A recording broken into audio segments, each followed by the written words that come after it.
1963, Turkish archaeologists discovered fragments of stone slabs in a region believed to be an ancient cemetery. Later, German archaeologist Klaus Schmidt found evidence dating the site to 11,600 years ago, far older than previously thought. This discovery, along with the age of the Great Sphinx of Giza, around 11,700 years old, challenged previous understandings of ancient civilizations. Historian Yuval Noah Harari believes the region may have been the first place where humans domesticated wheat, transforming their relationship with food production.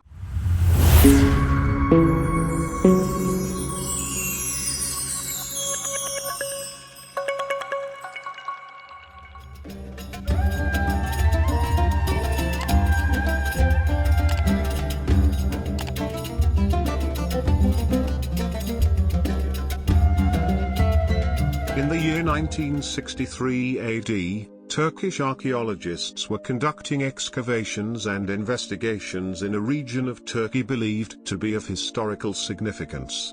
After a series of examinations, they managed to find fragments of broken stone slabs in that area. Their theory was that, in all likelihood, this area could be an ancient and historical cemetery. The research at that time was quite superficial, and they didn't attribute much value to the region. However, they were unaware that they had stumbled upon something that would ultimately alter humanity's perception of the history of civilization. The region where these archaeological excavations took place is called Şanlıurfa. Şanlıurfa is essentially a Kurdish-populated province in Turkey. Years passed since those events, and a German archaeologist named Klaus Schmidt entered the area to conduct his own archaeological explorations. Additionally, the Şanlıurfa Museum came under his control to facilitate more in-depth studies in this field. It was during his studies and excavations that he stumbled upon a fascinating story. He discovered that in the vicinity, there was a family of farmers. Apparently, in the year 1906 AD, one of the ancestors of this family was plowing their land and found a stone statue. In that same year, the person had given the statue to museum authorities. Apparently, this statue was a highly valuable artifact, but the individual had little knowledge of its worth. Klaus Schmidt set aside his archaeological research and quickly went to the village. In fact, from this point on, the beginning of a series of peculiar discoveries in the field of archaeology unfolded. When Klaus Schmidt went to that village, one of the things that greatly caught his attention was a tree.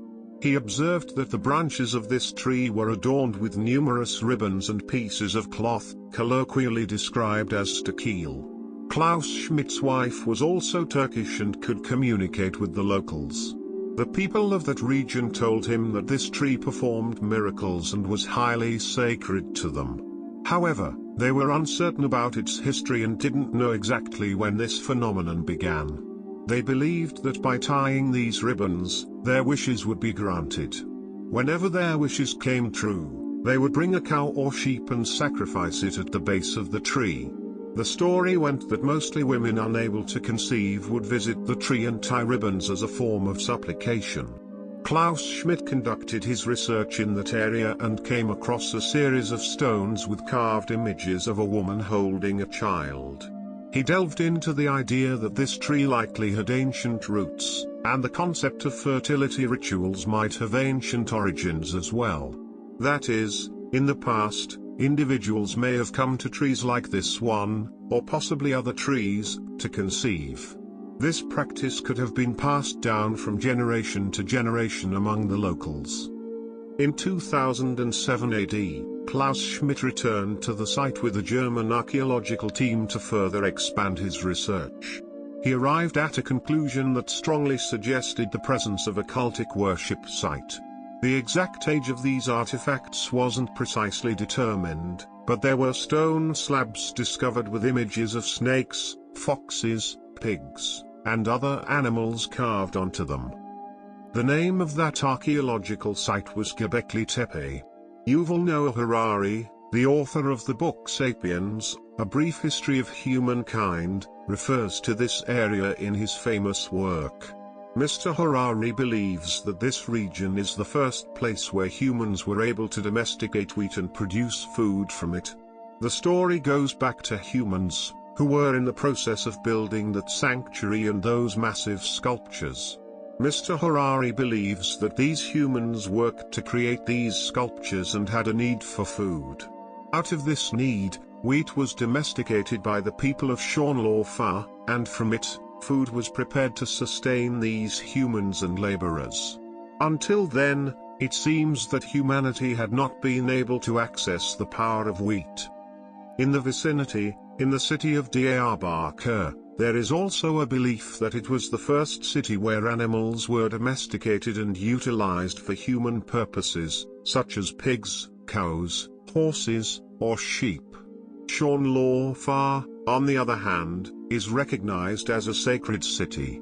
In many religions, there is a belief that Prophet Abraham passed through the fire in this city, and it was here that he was supposed to be burned but managed to pass through the fire unharmed.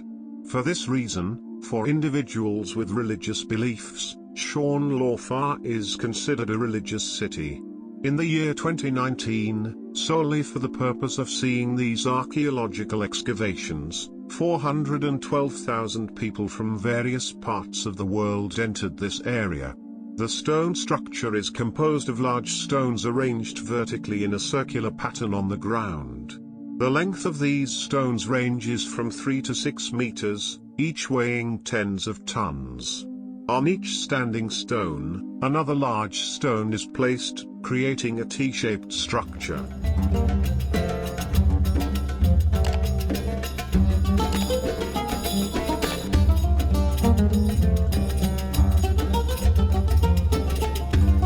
Furthermore, archaeologists made discoveries that, instead of delighting these individuals, left them more perplexed. The belief among scientists is that human civilization dates back to around 7,000 years ago, and before that, we cannot observe a civilized society. Before that time, humans lived very ordinary and simple lives, mostly as hunters, with hunting being the only activity that led to the formation of human groups. In the ancient civilization of Sumer, glimpses of civilization are observed, attributed to the ancient Sumerian civilization. Similarities to it have also been seen in other places, likely inspired by the Sumerian civilization.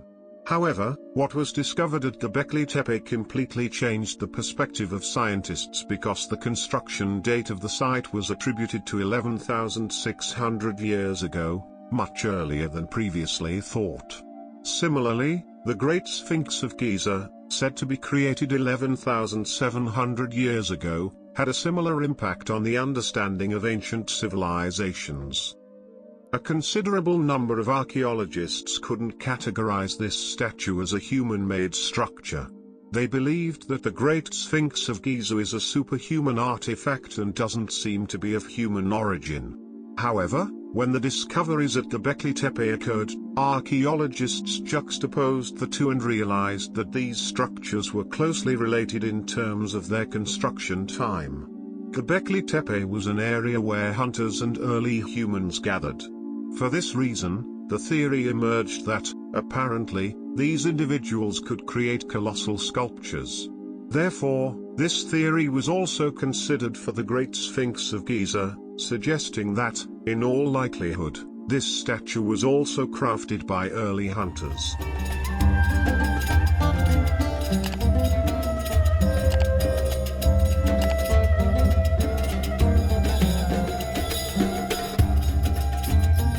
Göbekli Tepe is approximately 7,000 years older than Stonehenge in England. Only 10% of this area has been excavated and explored, and the remaining parts of these structures are still buried underground. The area of Göbekli Tepe where these structures are located is at least around 90,000 square meters, which is more than 50 times the size of Stonehenge. Over 200 upright stones from Göbekli Tepe have been discovered so far, with most of them still buried beneath the soil. sculptures emerged from the earth, appearing to be part of a larger statue, indicating that a complete figure of this statue is still buried in the ground. It is not clear how these individuals, with primitive tools, could intricately carve the heads of these sculptures and how they managed to bring a large stone the size of a mountain to resemble a statue. Another wonder of these sculptures is that some of them indicate the true north direction, suggesting their possible use for navigation. This is truly remarkable because such a feat is not possible without the use of a compass. Even compasses can be erroneous in many cases due to the influence of the magnetic field. However, individuals who could perform such navigation likely had considerable knowledge of astronomy, as achieving this without an understanding of astronomy is highly improbable. As these discoveries unfold, the minds of archaeologists are increasingly challenged. They encountered a civilization that not only could carve colossal and beautiful sculptures but also had the ability for navigation and even possessed comprehensive knowledge of astronomy. On some of the stone slabs, they found a series of patterns and symbols resembling celestial forms. This strengthens the theory that these individuals were knowledgeable in astronomy in that region. Moreover, many of these celestial patterns on the stone slabs have differences from the modern celestial forms in the sky. This aspect reinforces the theory of the ancient nature of this ancient civilization. In addition to carbon dating experiments, this evidence indicates that this civilization is correctly attributed to approximately 11,600 to 11,700 years ago. The most intriguing part of this matter is that scientists believe these structures were buried by the early humans themselves. In other words, they poured this large volume of soil over the sculptures. It seems that during that ancient era, they were compelled to undertake long migrations. For this reason, to ensure the preservation of these structures, they covered them with soil, burying them deep to protect them from wind, rain, and other natural events. This was done to prevent their deterioration, as evidenced by finding similarly shaped hills in the vicinity, which appear to be man-made constructions.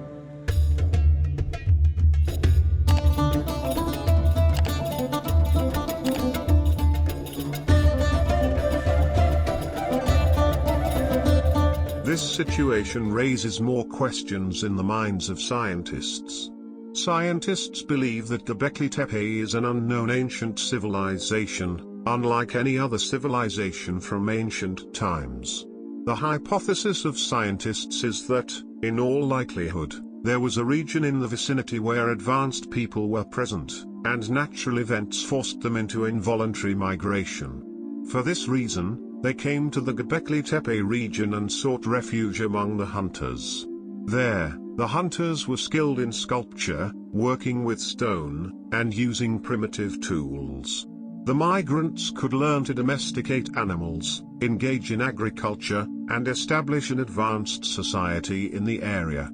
The merging of these two groups gave rise to a civilization at Göbekli Tepe that remains unknown to us today.